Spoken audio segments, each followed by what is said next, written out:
Hello, everybody. Thank you so much for coming to the open door reading tonight. My name is Alex, and I am the Building and Events Manager here at the Poetry Foundation. I use he, him pronouns. I am a white cisgender man with black hair and black glasses.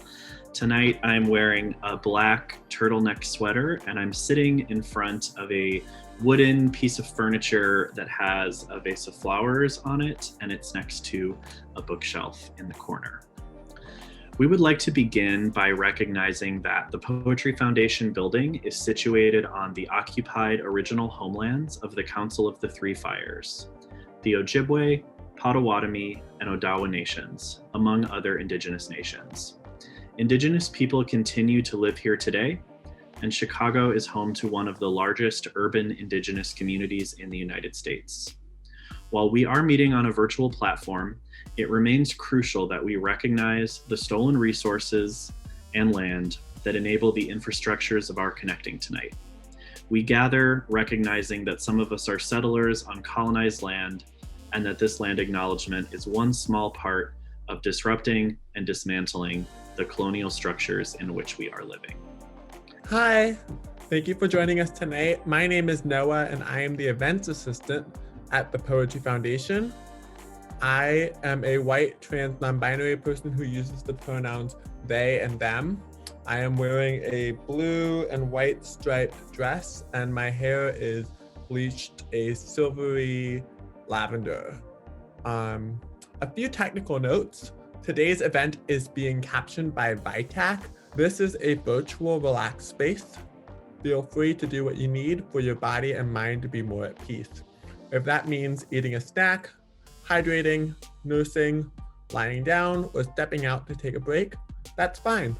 Take a second now to make yourself 10% more comfortable. And now, let's begin. I'd like to introduce our first reader, Chia-Lun Chang. Chia-Lun Chang is the author of One Day We Become White from No Dear Small Anchor Press, and her work has appeared in Brooklyn Poets, Poetry Society of America, Pinwheel, Apogee, Sync Review, Poetry Project, and a Sia Wadud Echo exhibit. Chang has received support from Jerome Hill Artist Fellowship, Lower Manhattan Cultural Council, Tofta Lake Center, Vermont Studio Center, and Poets House. She teaches contemporary Taiwanese poetry and AI and poetry at the Brooklyn Public Library and writes for chatbots. Born and raised in New Taipei City, Taiwan, she lives in New York City. Chia-Lun, take it away.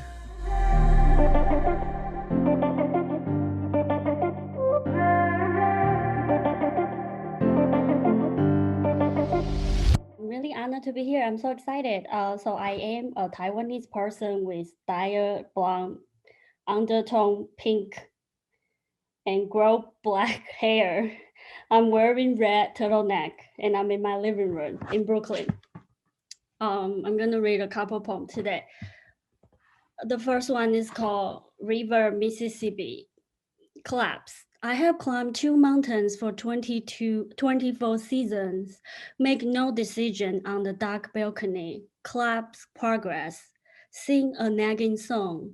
I choose to leave after the landsliding season. When the seed picked me, it turned off the sunlight. Continue clapping. Sarah picked 5 Fulbrighters up and 2 were vacant. I filled in for a reason. 5 of them go every month. I go when I pray. You always receive what you pray for. Pray on, not having a card. You're not mute. You're nothing to talk about. Not question. You do not slash. When is the moment for outside groups to collapse? American roads are dark. Sarah drove us to look at the Southern culture. We picked and craved pumpkins and repeated Thanksgiving. We posed with forts in the park. We arrived on the top of hills and read American poetry. Mosquito chopped because we have yet generate antibodies. Our body exists for a reason. I pray for. Stop driving me to churches. Chicken. I pray for activities I was not allowed. Flushing toilet for free. Drowning our bodies in the fish tank, bathtub, eye-soaked donuts, stare at wildcats, rent in the woods, mark the continent, land, wipe doggy hair in the dry machine, eat roadkill, add sugar in the red tea. I trace Mr. Twin and pray for. Our body exists for a reason. Another woman has your name. She lives in an engraved castle. Clap her for a number. One Korean murmured, I could have been sent to a better place. Sarah picks you 3 months later. You are recognized. You have not fought. You are Oriental Mandarin. I am Typhoon. And this poem is called The Accent Floats. Please bear with me. I'm sorry that you are forced to be surrounded by my voice. My lips aren't pleased where they are supposed to be. The accent eats its way out.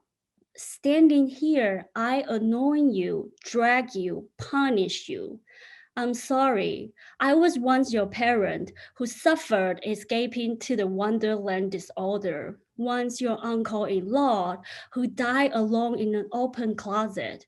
Once your pet who whined in a cryptic front door. Twice your wallpaper that peeled away through silence. Early morning, your mailbox has received thousands of correctly spelled and typed news from the world. Sometimes I was your blackboard, where a teeth-threatening system grew. Once I was you who sucked your mom's nipple. I'm sorry, I'm becoming a dishwasher right away. If one day you recall on a whim, please remember, we have only interact in silence. My tongue makes too many oceans. Maybe it will drown next time. My tongue will swallow a bag of stones on the muddy path. Always floating, but accent never takes off since my throat has not applied for passport. It is too thick to pass through your ears. And this poem is called The Auctioneer Hits the Hammer After John Thotterby. The auctioneer hits the hammer while my back burns northward, while you clock in and remind me, free coffee is only for bitters. John, have you heard of the floater program? Our history graduate wander to different departments learning art things in operation, receiving the highest minimum wage, 14 and loitering 6 days a week.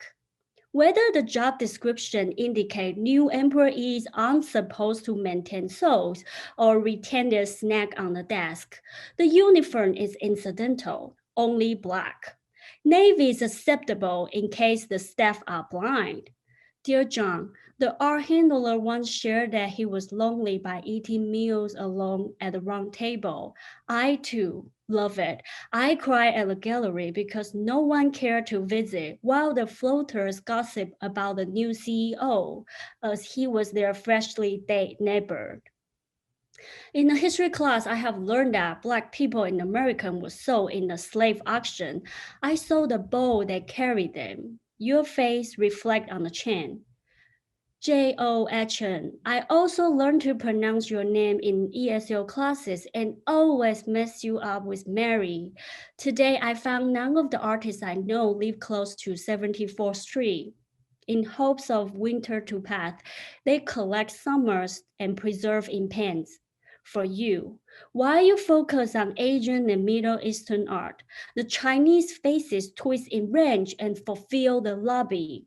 Not because of the bull market, nor far travel, not because you wrestled dragons from their ancestors, but your machine can read CUP cards. This artwork are hysterical. In the auction house, they practice to be supreme. They don't communicate.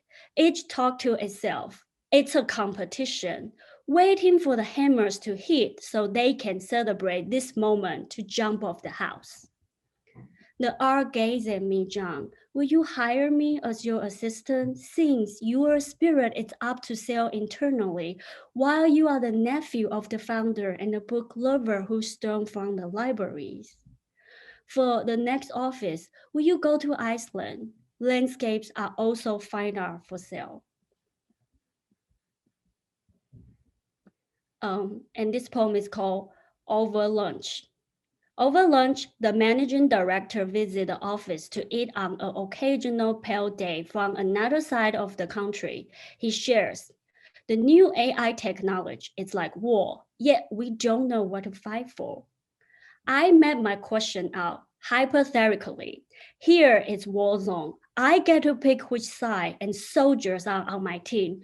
I must choose. The general office would never survives. An army, after donating their flesh, still confused.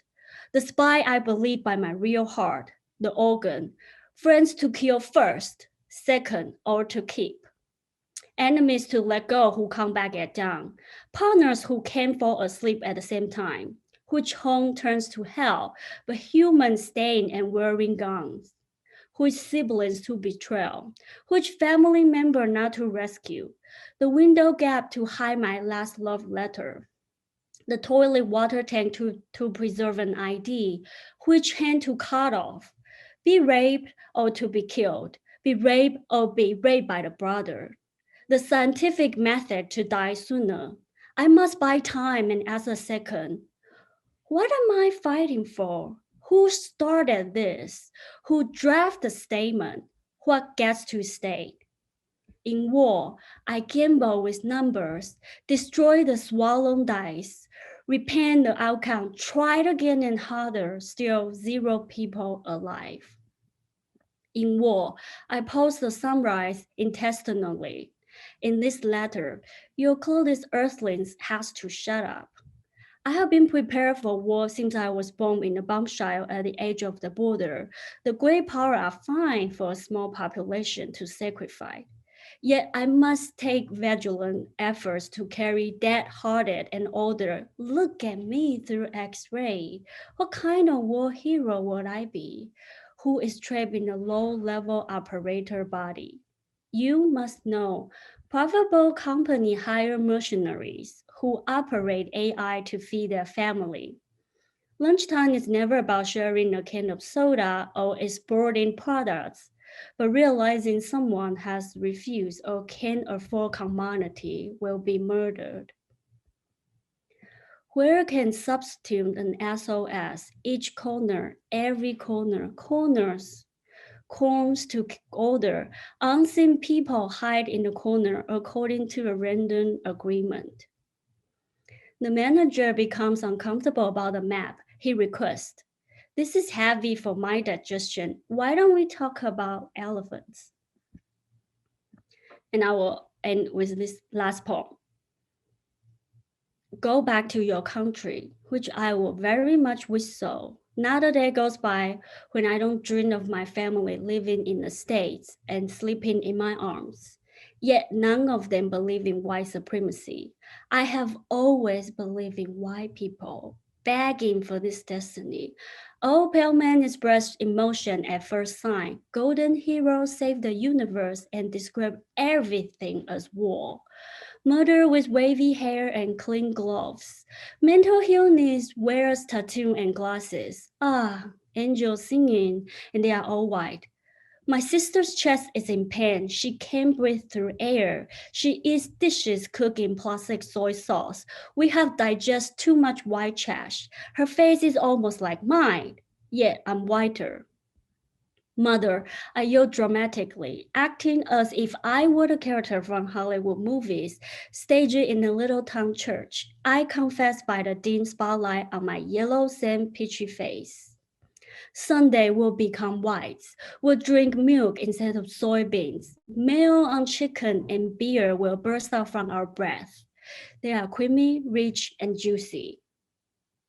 We are Taiwanese. Her voice firms. My mother empties the knife from me. Thank you. Can I say the line about Emily? I forgot.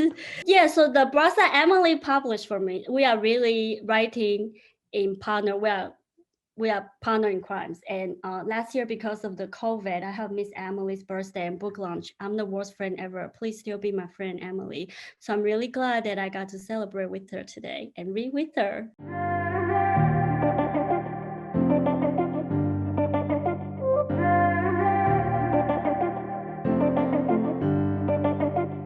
with that introduction, I would love to introduce everybody to Emily Brandt, who is our next reader. So Emily Brandt is the author of the poetry collection Falsehood, as well as 3 chapbooks. Brandt is a co-founding editor of No Dear, curator of the Lineage reading series at Wendy's Subway, and visionary at landscape.fm. She's of Sicilian, Polish, and Ukrainian descent, and she lives in Brooklyn. And now, Emily, I would like to let you take it away.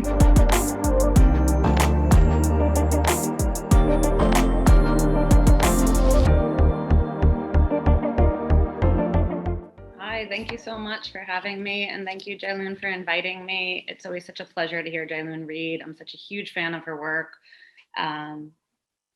which is why we published her first chapbook, but I love watching her work evolve over the years. It's so sharp and it's so funny while also being so courageous and revelatory. So I'm happy to be here with her and with all of you tonight. I'm going to read 4 poems from my book Falsehood, which came out just about at the beginning of the quarantine. It examines, I guess, the contrived realities of the white suburban scape where I grew up and its repressed abuses and traumas. And then I'm going to read 1 new poem. And also just to introduce myself, my name's Emily Brandt and my pronouns are she and her. I'm a white cisgendered woman with short brown hair and blue eyes, I'm wearing a colorful sweater, sitting in my kitchen in Brooklyn, which was originally the land of the Lenape, specifically the Canarsie. And I'm in front of my grandfather's old record player. Okay. The only word my father said was error while flicking an unseen something off his wrist. When he was a baby, my grams would rub his balls. The back of my hand in vinegar is what it's like to be born to a pilot and a priestess in bed with Jesus. Make of this blanket a steadying sail. Mind of steel on the horizon, I am good forever. I don't need your waterproof jumpsuit or your beer. Why vomit in this wax-lined bag when there is the sea? Talk Vietnam to me. The harbor. In this house, cancer. In this house, arthritis, a severed limb, hot wax. In this house, there's a cheater. In this house, travel low. In this house, a body dull and steady as a rock. In this house, a mother pulls mouse traps down from closet shelves, slaps a child's hands like hordes of rodent feet. In this house, a man-girl pulled her from bed into the backseat of his car. In this house, the Christmas bulbs stay up till Valentine's, a schism in the rig. In this house, a dog that stings. In this house, the shower's always cold. In this house, 6 boxes of fruit roll-ups in a variety of flavors. In this house, watch the father. In this house, everyone says their prayers. In this house, 2 renters. In this house, a Chinese doctor and his wife that no one's ever seen. In this house, the missus called the cops when a black man passed by, windows down, and cricket song.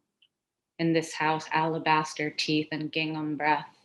In this house, heroin in a teenage vein. In these houses, cocaine. In this house, there's a very small dog, a very loud small dog. In this house, the blinds match the carpet. In this house, everyone belongs to a choir. In this house, a trampoline.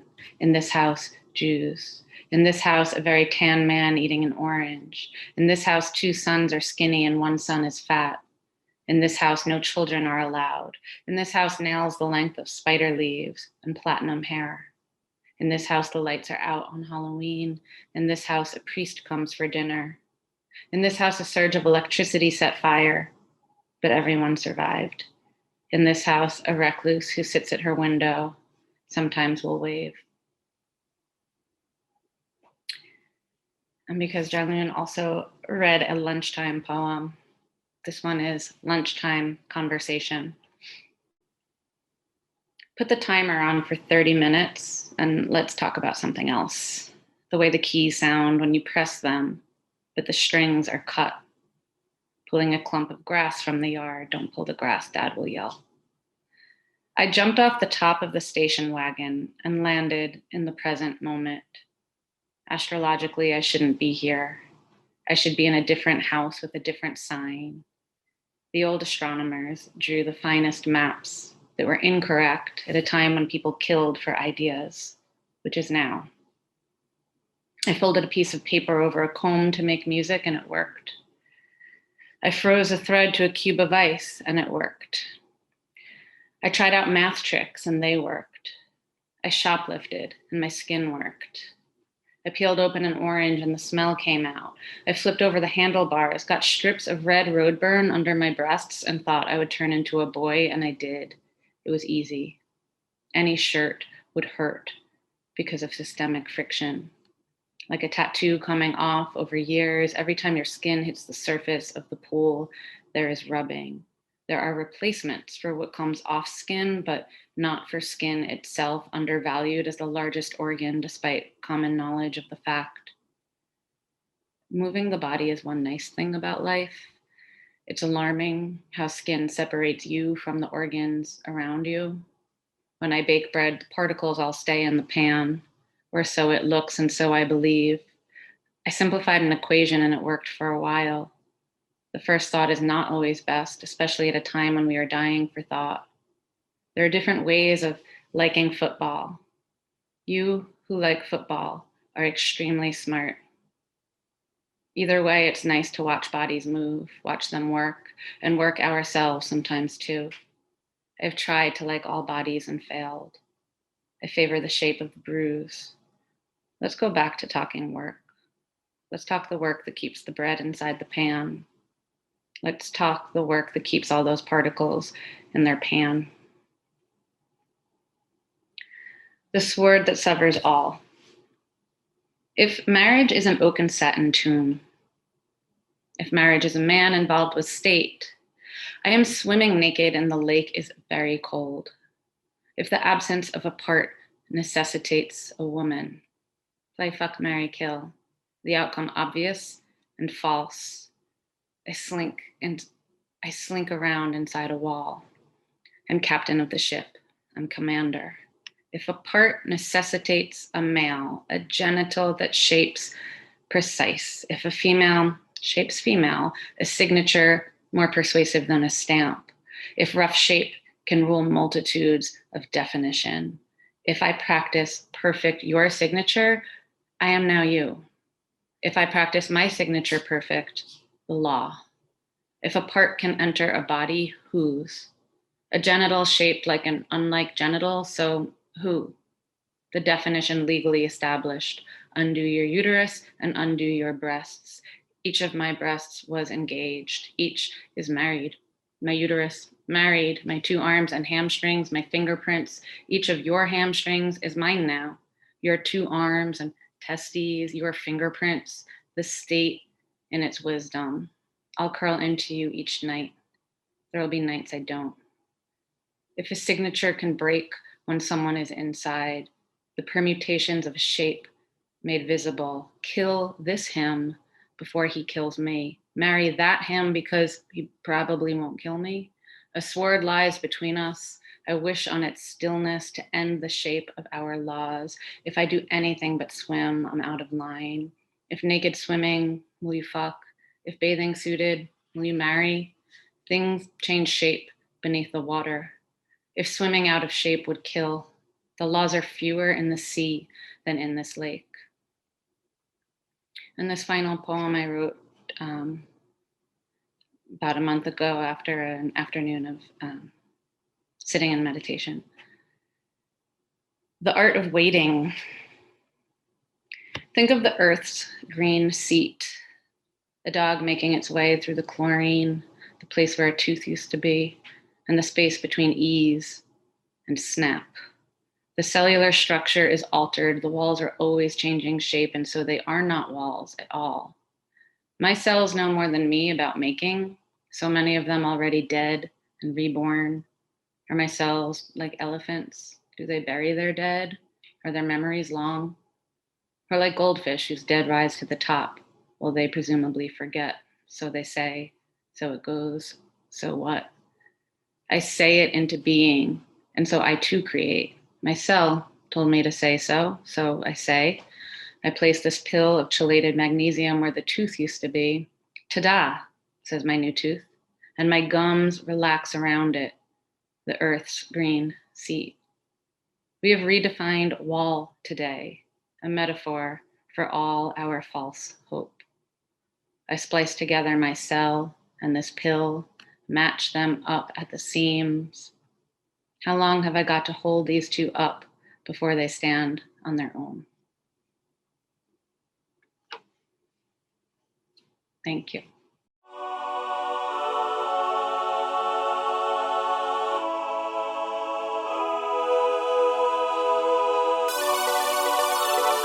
Thank you, Emily. That was so brilliant. Thank you so much. I especially love that poem that you read, The Sword That Severs All.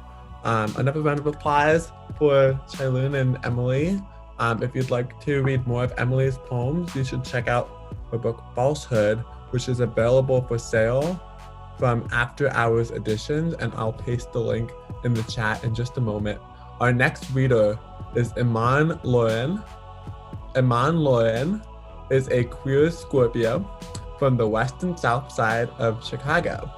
Iman Lauren was named Chicago's first youth poet laureate and is the author of the chapbook Commando from Haymarket Books. She has been featured in Chicago Magazine, the Chicago Tribune, and Vogue Magazine. She is a member of the Young Chicago Authors Teaching Artist Corps and host of her new podcast, The Real Hoodwives of Chicago. Without any further ado, please welcome to the stage, Iman Lauren.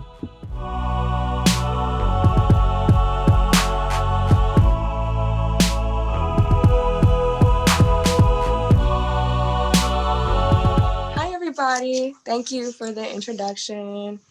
Hell yeah. Yes. My name is Iman Lauren. I use she, they pronouns. I am a Black non-binary femme with Black hair. I'm wearing a green jumpsuit and sitting on a brown couch with a pink poster of my book cover between two Black and white drawings, one of Lauryn Hill and one of Erykah Badu in my Chicago apartment. I'm super excited to read for you all. I brought all new shit, so fuck with me, yes. Great, so the first poem I'm gonna read is titled Transaction. A bird in the hand is better than 2 overdraft fees. Every nigga starts off as an African proverb. He makes a phoenix of his grandmother every time he enters a new DM. Somewhere is a Black girl planning her finesse like a prayer. Her mother is sitting in the back pew of her fingernails and alarm clock. She thinks, what color will the sky be when they answer the phone? A woman from West Virginia is saying that she understands. She croons her pat on the back of a draw and say we are sitting on the same branch. This woman is holding my entire nest in her hands. I open my chat beak to ease her potential fear. Either way, I'm leaving this conversation as something Black and ugly. I pick from my stones of DMs. I sit in the bush and see who can I hit. Whose mocking do I kill? I've got a flock in my Facebook app and some migrating from my Instagram. My ducklings can switch a digit for me. I call my canaries through Cash App and get funds from my falcons. My hands full of breadcrumbs and chips. No one can deny a meal that comes cupped and warmed. All they can do is stay perched and thirsty, waiting for me to bathe them. A bird in the hand is better than 2 burning bushes, one given to my landlord and the other to the block lumberjack. I hear my pockets chirp every time I spend my earning. I'll throw them a thirst trap and open their cage in mid-song. Here they go, spreading their wings, making themselves a double tap. I give back their hoe and deem me captain of their timeline, helping them back home. Every nigga needs an investment plan or some archive, a place where he is a little less pet and reminded of his fly. Thank you. My next poem is for the aunties. We done turned into the aunts now.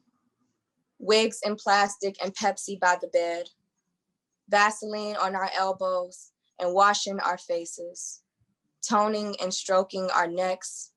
We got stashes of quarters we try not to dip into, but still can't keep a venture card loaded. Our old niggas named after weed we used to smoke and still gives us ride to work with no gas. We born in brick houses turned building, in attic bedrooms gone basement. We kicking future fake husbands out to futons and couches and asking for our keys back. We don't ask for rent, but maybe if you can stop by the store for us, writing our orders down on notes and shoot them over in a text. Ignore our OG's phone calls and mothering babies that ain't ours.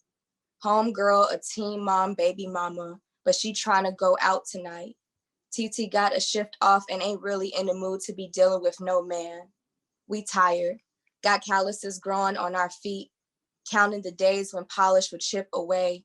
We booking appointments for real this time, going to aid offices and lying about our income, dressing too cute for the corner store.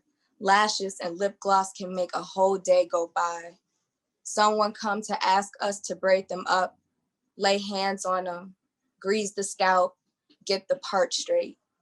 And we sit, legs wide open like a breeze, offering a seat in the in-between, playing songs we had no business dancing to, but we old enough now. I have another poem to read.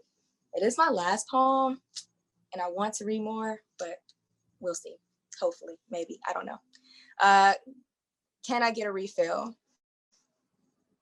Cheers to all the butts I didn't save, all the ash of my stained teeth, laughing at my cold sweats and jittery feet. If it wasn't for this pillowcase, my hair would be broken from the ends, stripped up the strand and left to fall in my sink. Why am I always sweeping myself away when it's wet with disinfectant? All I know is that some of me needed all of me, and I thought a new calendar would save that, would make me sit in the farthest corner of my backside to a journaling prompt. But I found me here in a chat room, remembering the vision of myself I used to have. I'm drunk off my own stank, sniffing the sweat off my good soaps and reaching for lotions my size. Maybe if I could forgive myself as quick as my skin could, I'd be way more smoother, less paper cutty, and way more cunty. Everyone loves a sharp tongue until it writes a poem about you. I hope I can chew through this. To bite glass isn't to say my meal is made in a dirty kitchen, but why would you ever trust the chef in the first place? Perhaps I don't want reservations made of me or napkins folded in my lap, but a tall, cool drink of water, one my mother calls a father. I drink this face like an only picture. If a frame doesn't fit, hold it for the altar and leave it standing, stuck between two memories. And those are my pieces. Oh, yeah, thank you. I think that was a good time. Yes, thank you all.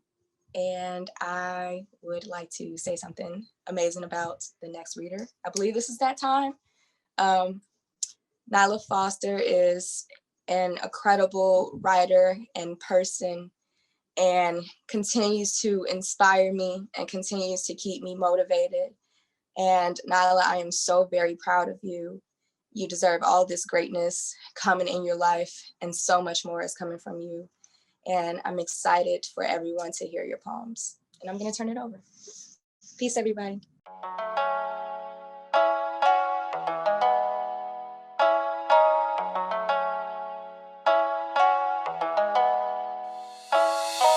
Thank you so much, Iman. And I know that you couldn't see the chat while you were reading, but there's a lot of love and celebration coming through while you were reading. So I just wanted to let you know. If you'd like to read more of Iman's poems, you should check out her book, Commando. You can get in touch with her directly via her email address or her Instagram, and we will put those in the chat right now if you'd like to ask about purchasing her book. So our final reader tonight is Nilah Foster. Nilah Foster was named the 2020 Youth Poet Laureate of Chicago.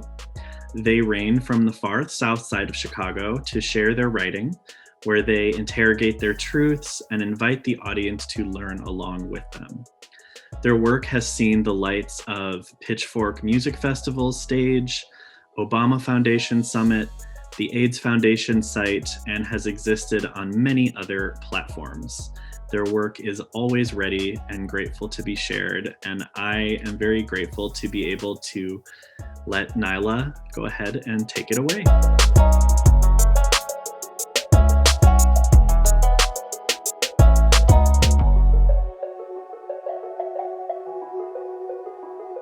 Hi everyone, I'm Nilah, like they just introduced me. I'm wearing my glasses right now. I'm wearing a pink shirt, it's really light. I'm bald and I'm dark and beautiful. And I'm gonna read you guys some poems. My first one is going to be called My Dad Gets Drunk for the Hell of It, and tells me out of all the women he's dated, he's only not cheated on 3. One of these women was my mom. I know we both are too familiar with her. We are both silently sure she's cheated on him. I've got her inconsiderate running in my blood, her bad habit of deleting messages, how she constantly introduced ugly men to my younger brother and I. And they just get uglier and uglier and uglier, making me think she still misses something about my dad. She can't find one with my dad's amount of personality. His blotched black and pink lips break up to touch on more Crown Royal. He says, your mother has said things to me that if I was a man that hit women, I'd be scared. Reminds me of how sharp her teeth are, how I learned how to kill a man without tiring my tongue. His eyes crease in realization and says, I don't think she knows how to love a man, really. And I think of when Glenn bawled his eyes out in the car on the way to buying us dinner. He weeps, and she asks him if he is still going to up money for our school uniforms. Eugene has been in love with my mom since the 7th grade. Even if she declines his calls 12 times a day, he sends me $100 for my trip to New York anyway. My dad cries when I forget to text him I love you back. He says sometimes it feels like you're using me. And again, I forget to text back until my phone bill is due and I'm reminded of a man at the feet of another woman who doesn't know how to close her eyes and kiss his scruffy cheek. So yes, that was a poem. This poem is a shorter piece and I like it a whole bunch. It's called The Last Bus Stops Running at 11. When the sun goes down, we are speedy snails slugging our bodies, yearning for our feet to unite with our porch steps. We leave a slimy trail of sweat that slips from the creases of our foreheads that work gave us. With the droop of daytime comes the drip of the corners of the bus driver's mouth, how his face sags down to the soles of his shoes, like jean back pockets that dwell behind knees, how denim dangles on the Dan Ryan's thighs like dreads. I think the 115 waits for me at 95th. Faces, hair, jeans, ambition, all sagging, gather on this bus in a cluster, and we are falling fireworks to sink further south into the city like mother's breast in a spaghetti strap. We are all floor huggers, weep like willows and wilt in Chicago's cool night heat. At 10 p.m. on the 115, it's finally okay for Black folk to be dead white light, falling stars onto Earth's surface. Yeah. This next poem is it's called Big. And it's about how much I appreciate my daddy so much.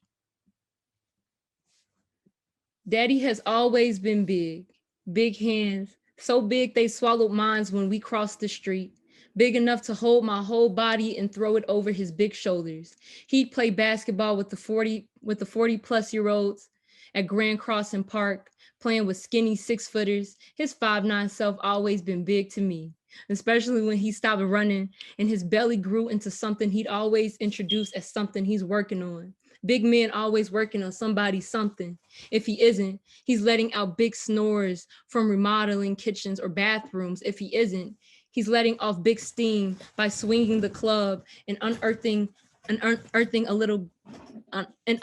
little grass. If he isn't, he's crying big storms because his kids grew a little overnight without him knowing, and they say shit like shit or fuck now. If he isn't, he's cooking big meals for small groups of small mouths. If he isn't, he's smiling at anything on VH1 because their relationships make him feel better about his. If he isn't, he's still trying to drill in my big head how much he loves me. He's so big, he don't care about how small he comes across. He's so big, he got a heart that resembles a sixth of his weight. He's so big, his smile is as long as the scar on his Achilles, even when I speak on his M-shaped lining, or his smelly feet, or his forgetfulness, or his big old hands. Yeah. And my last poem is going to be a shorter one too. And it's called Broke. Leaving school early was easier than saying I don't have it and been gaslighted and set on fire for it. You don't have $25 for gas, for me to get to work, for me to take you to the bus, hopping on a train, then a bus and another, because I don't have it, but I have 2 last joints that once made my fingertips stick together, now stick to another green. Reminds me how it all comes from the same dying rock, suffocating on gas to get me to my bus, to get me to school. I need school like the earth needs me. Without my last 2 joints in the shiny, small, resealable plastic bag, will I get gas to get to school, to save the world? These palms inhales the 2 joints and exhales $25 and says for travel. Thank you. Those are all the poems I have. And thank you so much for listening. This has been fun.